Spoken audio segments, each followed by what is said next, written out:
ગુજરાતની અંદર ઉંદરો ડ્રગ્સ ખાઈ ગયા બહુ કઈ જૂનું થયું નથી, તો યુપી પોલીસે વધુ એક એવો કારનામો કરી નાખ્યો છે જેથી કરીને આપણે વિચારો ઉપર મજબૂર થઈ જઈએ કે દેશની અંદર ભ્રષ્ટાચારની શું સ્થિતિ છે.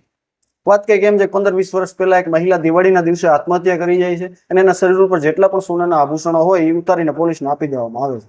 હવે જે મહિલાએ આત્મહત્યા કરી લીધી છે એના જ દહેજમાં કેસમાં એના ઘરવાળાને બિચારાને જેલમાં જવું પડે.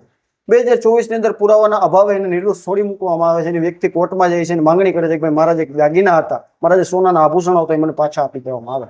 હવે ખેલો ખેલ અહીંથી ચાલુ થાય છે. 2 વર્ષ એને પોલીસ ટલ્લે ચડાવે છે, પણ કોર્ટ તો કોર્ટ છે, એની અંદર રિપોર્ટ તો સબમિટ કરવો પડે. પણ જે યુપી પોલીસે રિપોર્ટ સબમિટ કર્યો એની મારે તમને વાત કરવી છે. યુપી પોલીસ એમ કહે છે કે 2013ની અંદર ભાઈ અમે છત ઉપર આ બધો સામાન સુકવવા માટે મૂક્યો હતો, એમાં વરસાદ આવી ગયો, 1 કરોડનું સોનું જે છે પાણીમાં ઓગળી ગયું અને જે કાંઈ થોડું ઘણું વધ્યું હતું એને વાંદરાઓ ઉપાડી. હવે આ રિપોર્ટ જ્યારે મેજિસ્ટ્રેટે જોયો ત્યારે એનો મગજ કામ કરતો બંધ થઈ ગયો અને આખા રિપોર્ટને ખારિજ કરી દીધો અને કીધું કે યુપી પોલીસે આમાં ભ્રષ્ટાચાર કર્યો. હવે આ બધી વાત તો એક બાજુ રહે છે, હવે કોર્ટની તારીખ ઉપર તારીખ પડતી રહી છે, પણ આમાં એ નિર્દોષ વ્યક્તિ જેને જેલમાં પણ રહેવું પડ્યું અને હવે એને એનું સોનું પણ નહીં મળે. તો દેશની અંદર આવા કેટલાય ભ્રષ્ટાચારો છે જે સામે પણ નથી આવતા, એના વિરુદ્ધમાં આપણે લડવું પડશે, એક થવું પડશે.